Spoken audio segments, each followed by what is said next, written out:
자, 정리를 부탁드리고 시간이 됐습니다. 예배 함께 드리도록 하겠습니다. 자, 다 같이 일어서셔서 우리의 마음을 주님께로 들어올려 함께 고백드립니다. 나의 도움은 천지를 지으신 여호와에게로다. 하나님 우리 아버지와 주 예수 그리스도로부터 은혜와 평강이 있기를 원하노라. 고린도전서 1장 3절의 말씀입니다. 다 같이 신앙 고백 드리도록 하겠습니다. 전능하사 천지를 만드신 하나님 아버지를 내가 믿사오며 그 외의 아들 우리 주 예수 그리스도를 믿사오니 이는 성령으로 잉태하사 동정녀 마리아에게 나시고 본디오 빌라도에게 고난을 받으사 십자가에 못 박혀 죽으시고 장사한 지 사흘 만에 죽은 자 가운데서 다시 살아나시며 하늘에 오르사 전능하신 하나님 우편에 앉아 계시다가 저리로서 산 자와 죽은 자를 심판하러 오시리라. 성령을 믿사오며 거룩한 공예와 성도가 서로 교통하는 것과 죄를 사하여 주시는 것과 몸이 다시 사는 것과 영원히 사는 것을 믿사옵나이다. 아멘. 네, 자리에 앉아주시기 바랍니다.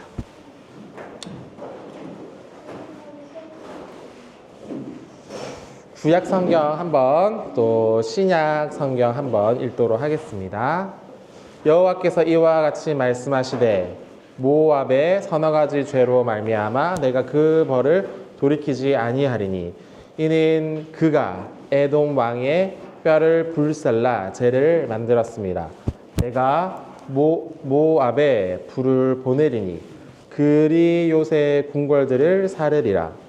모압이 요란함과 외침의 나팔 소리 중에 죽을 것이고 내가 그 중에 재판장을 멸하며 지도자들 그와 함께 죽이리라.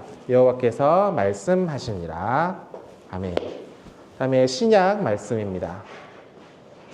회당에서 나와 곧 야고보와 요한이 함께 시몬과 안드레 집에 들어가시니 시몬의 장모의 열병으로 누워 있는지라. 사람들이 곧 그 여자에 대하여 예수님께 여쭈어오되 나아가서 그 손을 잡아 일으키시니 열병이 떠나가고 여자가 그들에게 수종드니라.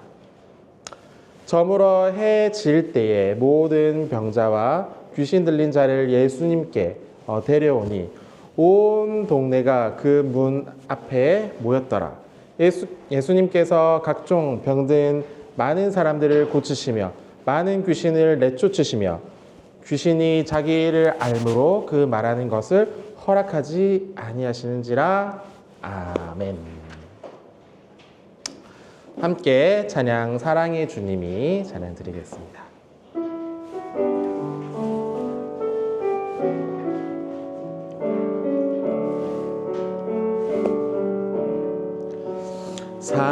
사랑의 주님이 날 사랑하시네.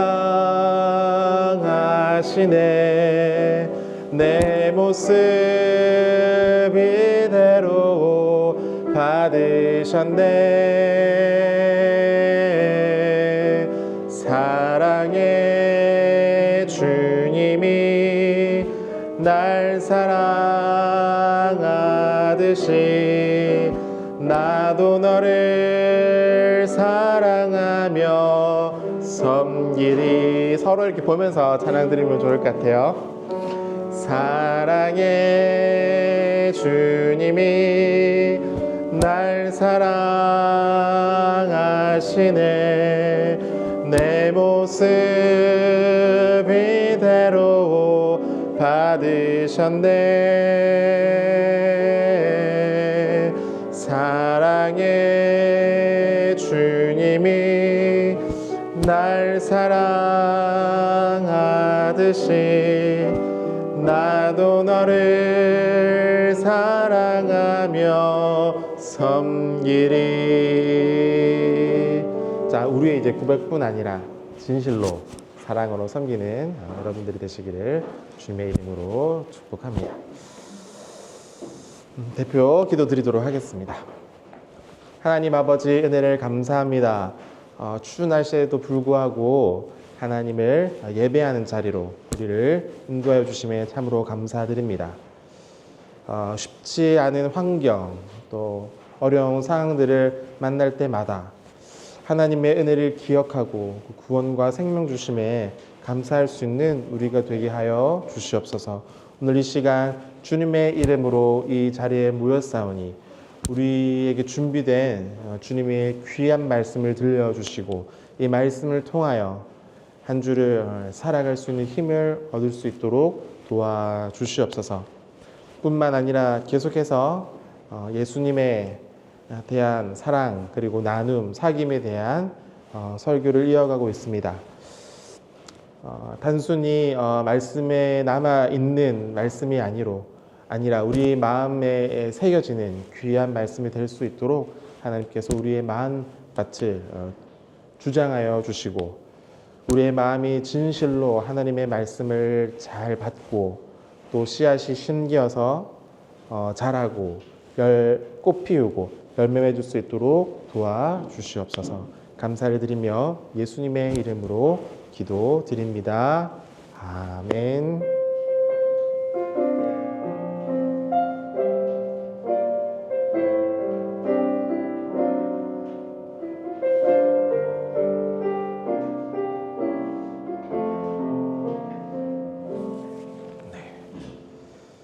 오늘 함께 읽을 말씀은 요한 1서 2장 7절에서 11절의 말씀입니다. 근데 오늘은 7절만 가지고 설교할 거긴 한데 7만 보면 좀 애매해서 7절부터 11절을 함께 봐야지 좀 이해가 됩니다. 그래서 한번 읽어보도록 하겠습니다. 사랑하는 자들아, 내가 새 계명을 너에게 쓰는 것이 아니라 너희가 처음부터 가진 이 옛 계명이니 이 계명은 너희가 들은 바 말씀이거니와 다시 내가 너희에게 새 계명을 쓰노니 그에게와 너희에게도 참된 것이니라. 이는 어둠이 지나가고 참 빛이 벌써 비침이라. 빛 가운데 있다 하면서 그 형제를 미워하는 자는 지금까지 어둠에 있는 자요. 그 형제를 사랑하는 자는 빛 가운데 거하여 자기 속에 부끄럼, 불편함이 없으나 그 형제를 미워하는 자는 어둠 안에 있고 또 어둠을 행하며 갈 곳을 알지 못하나니 이는 그 어둠이 그의 눈을 보지 못하게 멀게 하였습니다. 아멘.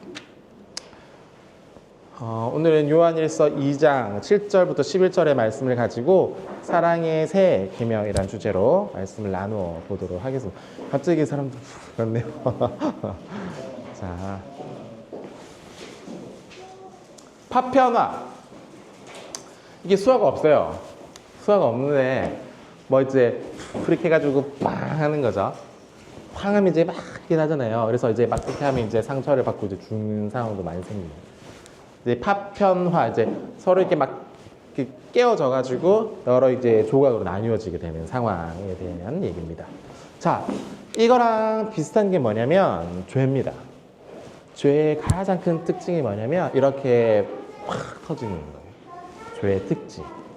그러니까 이렇게 팍 했을 때 피해가 없는 게 아니라 방해가 있죠. 상처도 받고 죽을 수도 있고 어려운 상황을 만날 수도 있습니다. 그러니까 죄의 가장 큰 특징입니다. 파편화. 그런데 반대로 하나님은 어때요?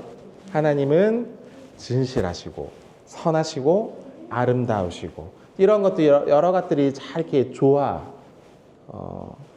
조화를 이제 이루고 있습니다. 자, 하지만 이 세상에서는요 이런 모습들이 더 많다는 말의 의미를 얘기하고 싶습니다. 진실한 사람이 좋거나 아름다우기가 어렵고요. 이거 두 개를 가지기가 어렵고요. 아름다운 사람이 선하고 진실하기가 어려운 모습들을 볼 때가 많습니다. 말의 의미는 겉과 속이 다른 모습들이 많다는 말이에요. 이게 뭐예요? 가면이라고도 하고 페르소나라고 말합니다. 뭐예요? 겉과 속이 다르죠. 그러니까 겉은 보여지는 모습이 있는데 속은 완전히 다른 모습을 의미합니다. 저와 여러분도 비슷할 거예요. 저도 겉으로는 막 웃고 있고 뭐 이렇게 반응할 수 있지만 속은 다를 수 있다는 거예요. 이 자리에 앉아 계시지만 겉, 속 똑같을 수 있을까요? 100%인 사람은 많이 보지 못했습니다. 한 사람 저 봤는데 예수님만 100%고요. 겉과 속이 진짜 똑같은 사람은 많이 찾아보기 어렵다는 얘기입니다. 예를 들어 볼게요. 진리를 막 하는 사람, 그 신학자입니다. 근데 이 사람들도 종종 악할 때가 있어요. 이 나쁜 내용들을 이용해서 자기 개인의 어떤 유익을 위해서 사용하는 사람도 있고요. 또는 좋은 행동을 말한다고 자주 얘기하는 사람 중에 정치가들도 있죠. 정치가들도 막 앞에서 사람들 앞에서는 막 자랑하고 막 겸손한 척 하는데 보면은 아니죠. 자기 언제 또 뽑힐까 준비한단 말이에요. 자기만 뽑히면 문제 없어. 핑계 대고 이렇게 하는 상황들이 많다는 얘기입니다. 또 그 의미를 공부하는 사람들, 과학자라고 하죠. 과학자. 의미를 공부하는 사람들은 진리를 찾고 결국엔 선택한 게 뭐냐면 이거 있잖아요. 뭐예요? 핵폭탄을 만들어요. 그러니까 좋은 기술이 있음에도 불구하고 이것을 나쁘게 사용하기도 한다는 말입니다. 선한 것을 숨겨서 나쁜 것을 만들어 발생하는 문화도 있습니다. 이런 것들이 하나님께로 멀어지게 만들고 죄를 만든다는 말의 의미입니다. 예술도요, 너무 아름답죠. 보기 너무 좋습니다. 하지만 우리의 죄를 괜찮아라고 그냥 봐주고요. 죄를 괜찮다라고 생각하게 만드는 상황도 있습니다. 각기 좋은 것들이 있지만 서로 분리되고 이것처럼 파편화될 때에 그 목적, 그러니까 선한 창조의 목적에 도달하지 못하는 상황들이 많다는 얘기입니다. 세상에는요, 모든 것이 이렇게 나누어져 서로 관계가 없이 분리되고 이렇게 떨어진 채 생명을 잃고 혼돈 속에 있을 때가 많습니다. 이런 이제 파편화된 모습은 이 땅의 교회에서도 볼 수가 있는데, 신학자, 그 신학대학원에 보면 교수님들 있잖아요. 교수님들이 가르칠 때 보면 사랑이 없이 신학만 남아있을 때가 종종 있습니다. 너무 이게 훌륭한 신학적인 지식인데 사랑이 없어요. 이와 또 반대로 목사님에게는 신학적인 지식이 없을 때가 많죠. 이런 두려운 상황들이 있다는 말입니다. 또 성도들의 경우는 보면 성경책을 배우고 읽고 또 기도도 많이 하고 교회 열심히 다닙니다. 그렇죠? 그런데 형제 사랑이 없어요. 그리고 이웃을 사랑하지 않습니다. 그러니까 나만 구원받고 교회 다니는 거 괜찮아 라고 생각하는 사람들이 많다라는 말입니다. 사랑이 없는 진리는 어떻게 되냐면 쉽게 이렇게 폭력적이게 됩니다. 사랑이 없는 진리 맞잖아요. 예를 들어서 그 모세의 10계명 보면 살인하지 말라 있잖아요. 살인하지 말라 그냥 율법대로만 사랑이 없이 지키면 살인만 아니면 괜찮다라고 말하면서 뭐예요? 입술로 막 살인처럼 하고 다니는 거예요. 그런 경우들이 많다는 말입니다. 이 요한의 신학에서는요, 경건의 삶의 지식은 하나님과의 사귐을 통해서 회복된 사랑 안에서 모두 이렇게 파편화되지 않고 하나로 만든다라고 말하고 있습니다. 사랑은 단순히 어떤 너그러운 괜찮아의 감정만이 아니기 때문이고요. 그래서 요한에게 있어서 이 사랑은 신학의 어떤 최고이고요. 신비한 체험의 열매이기도 합니다. 그 다음에 사랑이 중요하다고 계속해서 반복해서 강조해서 얘기하고 있습니다. 그래서 7절부터 11절은 은혜의 사귐 안에서 우리가 이 지키는 계명은 사랑의 계명이고 그 계명을 받았다는 것은 악한 이 세상 안에서 참 빛이 지금 왔다라는 이 사실과 하나님 나라가 이 세상 안에 들어왔다는 선포를 소개하고 있는 중입니다. 7절부터 8절 참 빛이 왔다. 어둠은 이제 지나가고 참 빛이 왔다라고 세상 안에. 그리고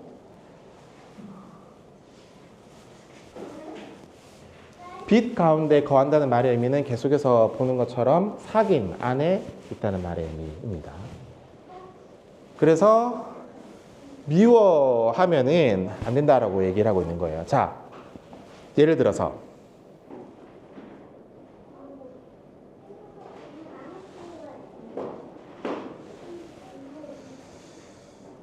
우리가 참 빛 안에 거하는지 아니면 어둠 안에 거하는지 어떻게 분별할까요?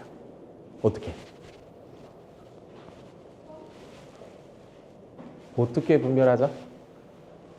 우리가 참 빛 안에 있는지 아니면 어둠 안에 있는지 이걸 어떻게 분별합니까? 판단. 어떻게?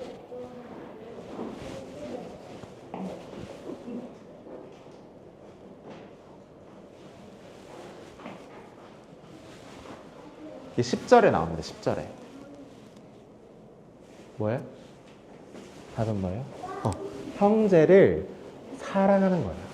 그러면 빛 가운데 있다라고 부를 수 있고 형제를 사랑하지 못해요. 어떻게 된 거예요? 어둠 가운데 있단 말이에요. 그러니까 판별하는 기준은 뭐예요?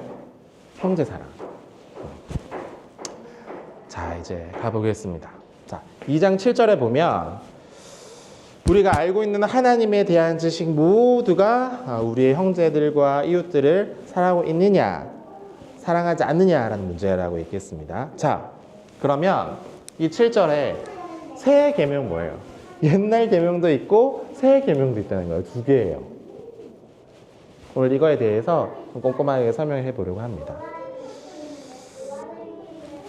이 새 계명은요, 아까 10절에 나왔는데 형제를 사랑하는 자, 그러니까 형제의 사랑이 새 계명과 마찬가지입니다. 그러니까 새 계명 이꼴은 형제의 사랑. 그러니까 서로 사랑하라는 예수님의 명령입니다.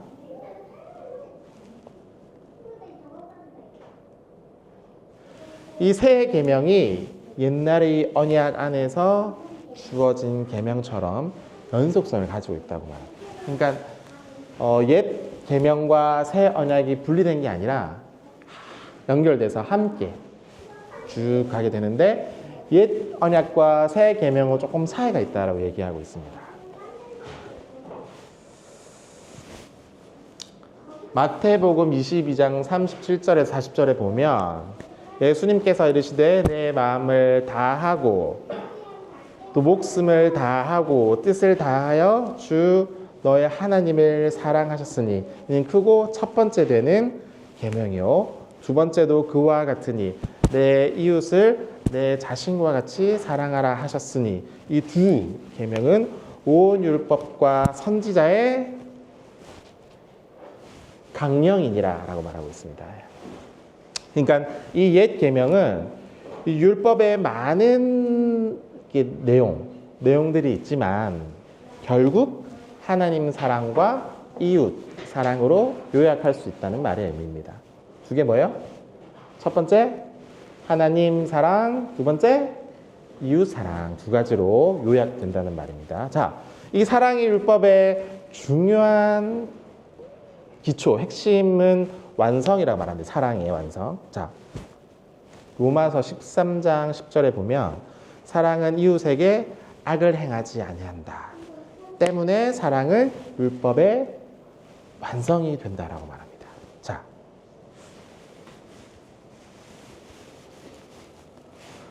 악을 행하지 않은 사람. 조금도 다른 이웃에 대해서 나쁜 마음을 가져본 적이 없는 사람.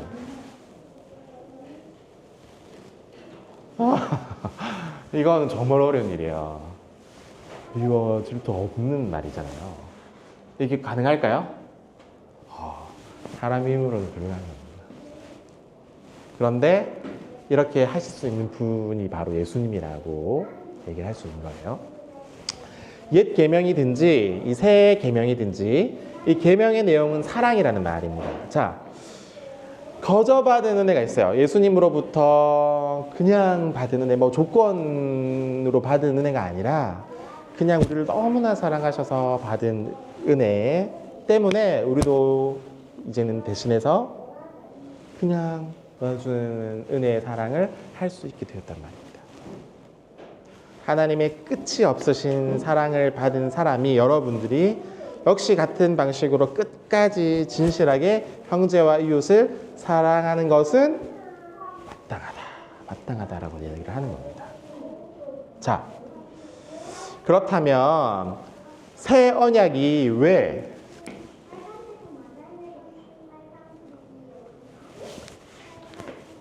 그냥 계명이라고 적으면 되는데 왜 새 붙였을까요? 왜? 새라고 단어를 만들어서 이렇게 넣은 이유가 뭘까요? 사랑을 더 강하게 하기 위해서? 좋아요. 또 새라는 단어를 이렇게 붙인 이유. 힌트? 뭐 특별히 없는데 계속 이제 계속 이렇기 때문에 그냥 계명이라고 적어도 되잖아요. 근데 왜 구분한 거예요? 옛 계명, 새 계명 구분을 왜 할까요? 지금부터 설명해 보려고 합니다. 자,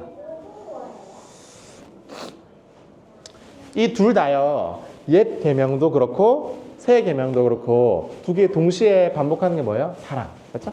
사랑. 자, 어떤 점에서 새로운 것인가에 대한 얘기입니다. 자,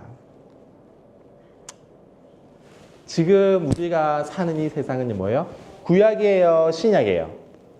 신약에 살고 있는 중입니다. 자, 이 신약의 교회는 새 언약의 백성이라고 얘기하고 있습니다. 자, 그러니까 오늘날 이 교회가 새 언약을 이렇게 누리면서 새 언약의 백성이 되기 위해서 빠트림 없이 꼼꼼하게 기억해야 될 내용을 오늘 다섯 가지를 살펴볼게요. 짧게 해볼게요. 자, 정리할 거예요. 길게 안 합니다. 자, 다섯 가지 중요해요. 이거를 잃어버리면 안 됩니다. 그래서 이거를 이제 기억하면 새 계명이 왜 새 계명이 잡게 된단 말이에요. 그러니까 새의 의미를 알게 된다는 말입니다. 첫 번째, 같은 본질, 다른 수준입니다. 그러니까 비교하는 거예요. 옛 계명과 새 계명이 어떤 차이가 있는지 비교해서 계속 다섯 가지를 설명해 드리는 겁니다. 자, 첫 번째는요. 이 옛 계명인 이 율법은 하나님의 뜻을 소극적으로, 소극적. 그러니까 적극적이 말고 소극적. 소극적인 방식으로 또 부정적인 방식으로 옛 계명은 부정적인 방식으로 어떻게든 이 테두리 밖을 이렇게 넘어가지 말도록 이렇게 방식으로 진행이 됩니다. 하지만 예수님께서 명령하신 이 새 계명은 좀 달라요. 뭐예요? 하나님의 이 법의 중심으로부터 확대되는 참된 의미를 가지고 있습니다. 예를 들어서 구약에서 이렇게 살해하지 말라. 아까도 반복해서 설명했는데, 그러니까 이웃을 죽이지 않는 선에서 그냥 괜찮다 정도가 아니고 이제 새 계명에서는 좀 바뀌었어요. 내용이. 새 계명에서처럼 내 형제를 마음으로부터 용서해주고 형제를 위해서 목숨까지 내어주라는 의미가 포함되어 있다는 말이에요. 그러니까 구약에서는 단순히 죽이지 말라 정도였는데 새 계명은 형제의 사랑까지 그 의미가 깊어졌다는 말이에요. 그러니까 다른 수준이죠. 또 간음하지 말라라는 계명이 있어요. 보면 단순하게 간음하지 말라는 명령이 아니고 남자든 여자든 이 사람을 단순하게 어떤 내 욕심을 채우기 위한 사람으로 어떤 물건으로 생각하지 말라라는 말의 의미가 담겨져 있어요. 그래서 다른 사람 모두 우리도 마찬가지인데 서로가 하나님의 형상을 닮은 모습으로 인정하고 인격을 파괴하지 말라라는 설명입니다. 그러니까 서로에게 잘 이렇게 하라는 말의 의미죠. 가늠하지 말라는 의미는. 그래서 요한 1서에서 말한 이 새 계명은 형제 사랑도 교회가 사랑해야 할 형제. 그러니까 간단히 이제 쭉 정리를 하면 교회 안에서만 형제 자매를 사랑하란 말이 아니라 우리를 미워하고 우리를 핍박하고 우리를 막 어렵게 하는 사람들도 어떻게 해라? 사랑해라 말이에요. 더 나아간 거죠. 이 수준이 더 높아진 거예요. 예수님께서 오시고 나서 단순한 의미가 아니라 더 꼼꼼해지고 깊어지고 넓어졌다는 말의 의미입니다.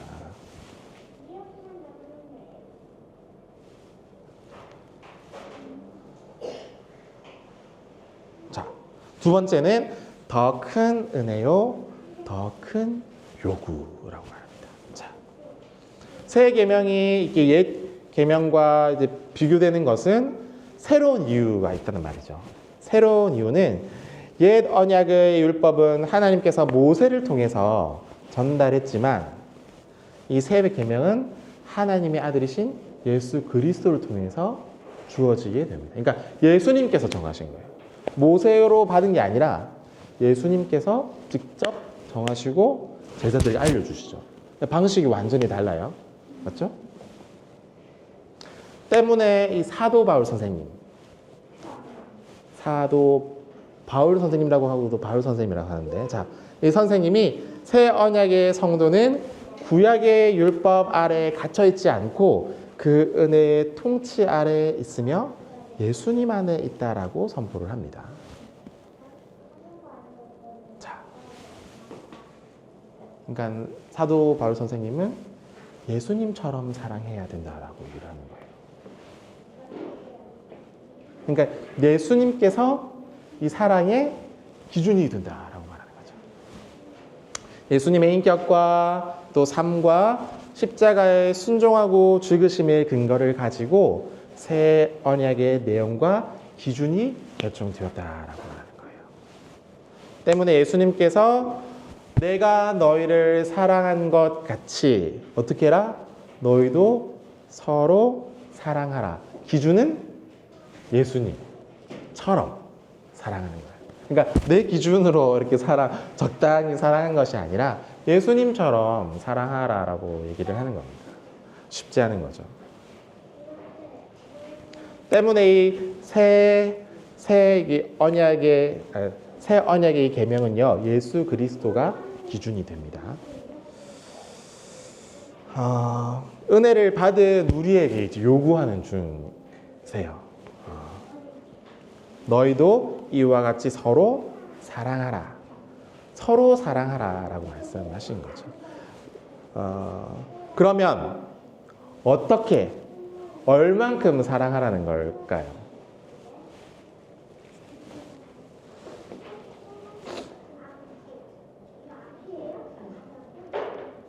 내 형제를 또 내 이웃을 얼마만큼 참고 이해해주고 견디고 사랑을 베풀어야 되는가 기준이 있죠. 예수님. 그러니까 사랑은 쉽지가 않습니다. 그런데 이미 그 사랑을 우리는 알고 있어요. 예수님께로부터 그 사랑을 받았기 때문에 이 자리에 앉아 있을 수 있는 거거든요. 이미 여러분은 그 사랑에 대해서 다 잘 알고 있어요. 기준은 예수 그리스도.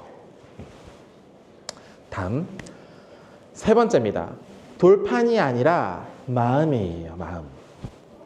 하나님께서 이 계명을 모세 10계명처럼 이렇게 돌판에 새겨진 것이 아니라 새롭게 태어난 거듭난 새 언약의 백성들은 마음, 그러니까 영적인 마음에 직접 기록되어 있다라고 얘기합니다. 때문에 새롭다라고 말하는 거죠.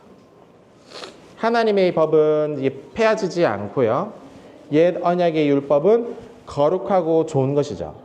이 율법은 옛 계명은 새 언약의 이 새 계명을 통해서 참듯이 드러나게 됐고, 이 율법이 요구하는 모든 것을 성취하신 예수님께서 말씀하시죠. 내가 너희를 사랑한 것 같이 너희도 서로 사랑하라라고 말씀을 하십니다. 그러니까 새 계명은 다른 점이 분명히 있습니다. 그리고 제일 중요한 차이는 새 언약의 백성으로서 교회의 의미입니다. 교회 안에 이 백성들의 의미는 뭘까요? 그것은 이 말씀이 우리 마음, 영의 마음에 기록되는 사람들이라는 의미입니다. 그러니까 여러분 이미 마음에 하나님의 말씀이 새겨진 사람들입니다. 여러분.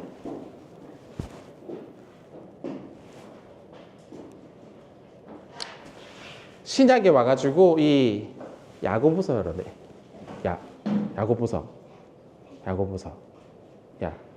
야고보서 1장 18절에서 21절에 보면 복음을 듣고 새롭게 태어난 사람이라는 말의 의미는 뭐냐면 너의 영혼을 능히 구원할 바 마음에 심겨진 말씀을 온유하게 받고 자라는 자라고 선포하고 있습니다. 마음에 심겨진 말씀. 여러분들은 이미 마음에 말씀이 잘 심겨져 있다는 말이에요. 자, 예수님을 믿는 것, 또 예수님을 믿는 사람이 되었다는 것은 살아있고 영원하신 하나님의 말씀이 내 속 안에 썩지 않고 살아서 생명으로 가지고 있고, 이 씨앗이 잘 이렇게 심겨져가지고 조그만한 싹을 틔우고 꽃을 맺고 열매를 맺게 되었단 말이에요. 계속해서. 이것이 예수를 믿고 새롭게 태어난 사람들의 백성이 되었다는 말의 의미이고요. 이 내용은 예수님께서 우리를 사랑하는 것 같이 우리도 서로 사랑해야 된다는 말씀과도 같습니다. 다음, 네 번째. 예배당이 아니라 마음의 심령이, 영의 마음에. 자, 이 언약 안에서 주어지는 중요한 것은 뭐냐면 사랑입니다. 사랑. 계속해서 반복해서 사랑에 대해서 얘기하잖아요. 여기에 더해서 새로움이 있는데, 더할 새로움이 있는데 뭐냐면 새 계명은 구약에서처럼 돌로 지어진 성전에서 선포되어지거나 돌로 지어진 성전 안에서 어떤 회개 제사를 드린 후에 하나님의 영광이 임해가지고 막 명령하는 그런 것이 아니라, 새 언약은 성도가 받은 새 계명, 예배당에 모여서 거룩한 예배를 드리고 찬양 드리고 설교 드릴 때만이 아니고, 새 언약의 백성은 교회 안에서 항상 우리 마음에 심겨져 있다고 얘기합니다. 그러니까 마음에 이미 심겨져 있어요. 성령께서 함께 우리 마음에 거주하고 있다는 말이에요. 때문에 예배하는 순간만 중요한 것이 아니라 우리의 삶도 너무나 중요하다는 말입니다.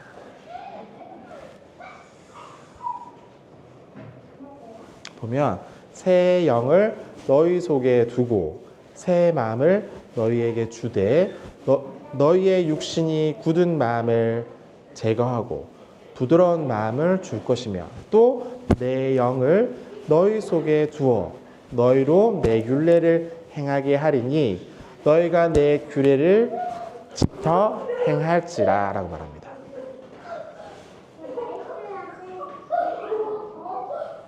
이 새 언약의 특징 중요한 거는 성령께서 나와 함께 하신다는 말이에요. 또 심겨진 이 말씀은 그들 안에 부어진 하나님의 성령과 함께 역사해 주신다는 말이고, 그래서 내주하는 이 성령님은 혼자 활동하는 것이 아니라 진리와 함께 활동하시죠.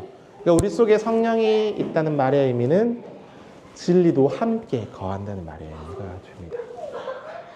그래서 주어진 삶이든지 예배의 처소든지 우리의 보통의 일상이든지 넓고 아무것도 없는 곳이든지 어디서든지 하나님을 참 하나님을 예배하는 새로운 언약의 백성이 되었다라는 말입니다. 그래서 새해란 말을 사용할 수 있다는 거예요. 마지막으로 자, 이미와 아직 사이입니다. 이미와 아직 사이. 자, 이 그림의 의미는 뭘까요? 이미 예수님께서 이 땅에 오셔서 모든 죄와 사망을 이기셨습니다. 100% 끝났을까요?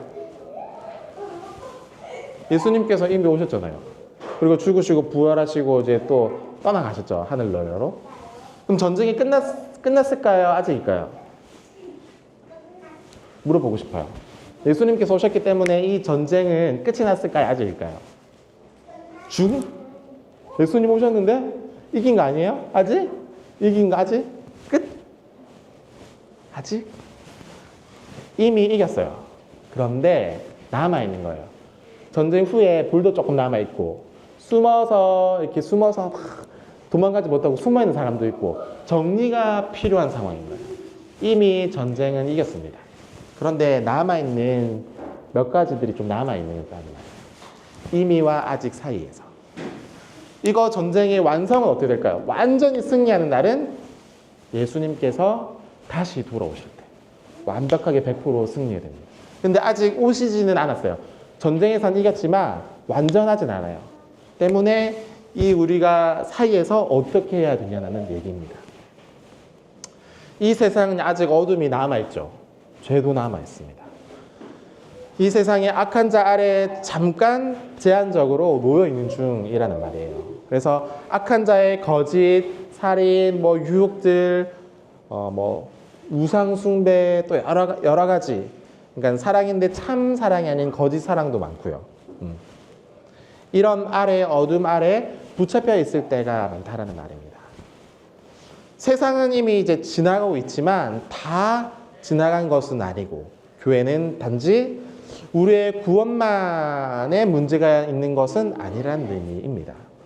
온 세상이 다시금 하나님 앞으로 돌아오기를 원하는 신앙과 소망이 있다는 거예요. 교회.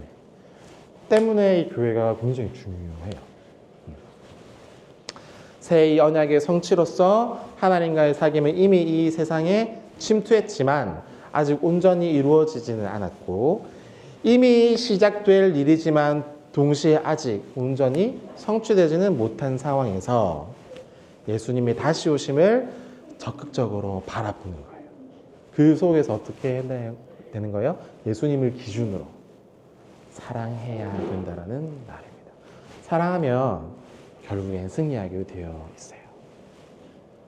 하나님의 주권에 달려있는 일이면서 동시에 하나님과의 사귐 안에 거하기를 택하는 우리들의 선택의 문제도 남아있다는 말의 의미입니다. 5가지 오늘 설명을 드렸는데요. 5가지를 기억하락주로 하는 게 아니고 잘 생각해 보면서 이번 한 주를 이게 의미가 뭐였죠? 새 계명의 이유였어요. 옛 계명과 새 계명의 차이를 설명하면서 새 계명의 깊이가 뭔지 설명을 드렸던 거예요. 5가지.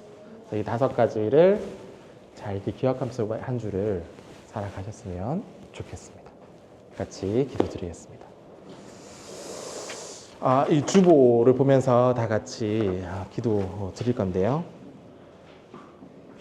가까이 공동체의 기도처를 위해서 함께 기도해 주시기 바랍니다.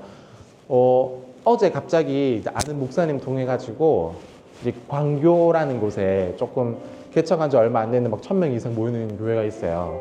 그곳에서 1000명 이상 개척한 지 얼마 안 되는데 1000명 이상이 이미 젊은 사람들이 많은 곳.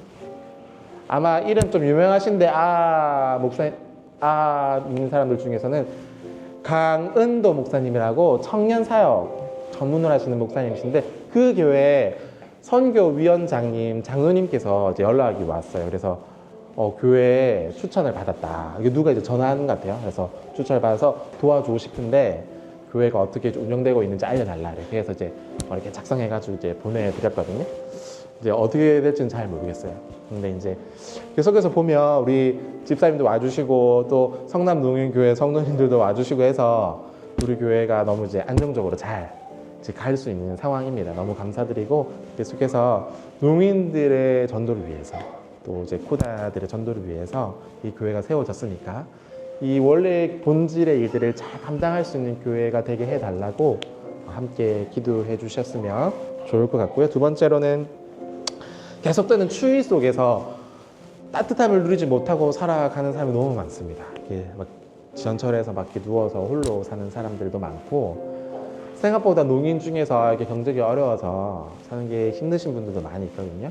요즘에 또 경제가 좋지 않잖아요. 그래서 경제가 좋지 않잖아요. 그래서 힘든 사람도 많은데 그를 위해서 기억하면서 같이 이제 기도 부탁드리고 세 번째로는 이제 한국이 정치적으로 좀 혼란스러운 상황 속에 있습니다. 그래서 정의, 공의가 잘 이렇게 세워질 수 있도록 빨리 정리가 되고 잘 이 나라가 아름답게 이제 세워져 갈 수 있도록 위해서 세 가지를 가지고 기도드리고 주님께서 가르쳐 주신 기도로 예배를 마치도록 하겠습니다. 다 같이 이 제목 가지고 기도드리겠습니다.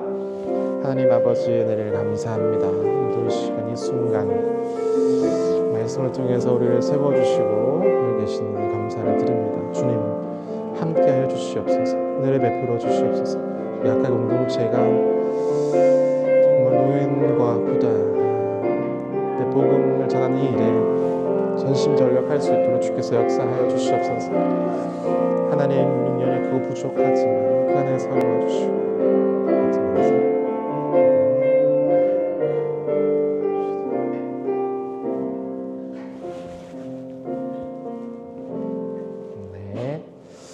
하나님 아버지 은혜를 감사합니다.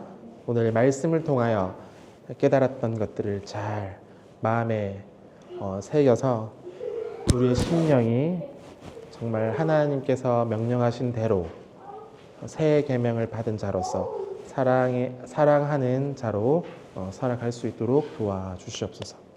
다 같이 일어서셔서 주님께서 가르쳐 주신 기도로 예배를 마치도록 하겠습니다. 하늘에 계신 우리 아버지여, 이름이 거룩히 여김을 받으시오며 나라의 마옵시며 뜻이 하늘에서 이룬 것 같이 땅에서도 이루어지이다.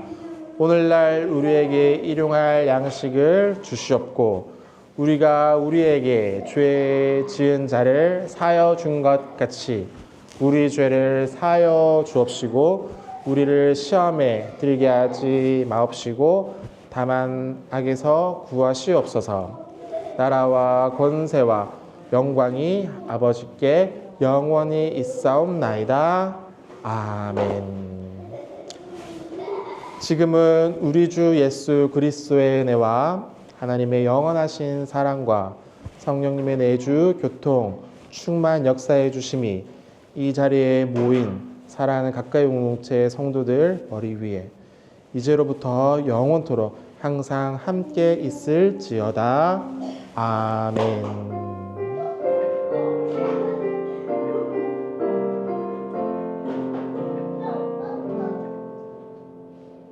네, 감사합니다. 자리에 앉아주시기 바랍니다. 광고 드리도록 하겠습니다.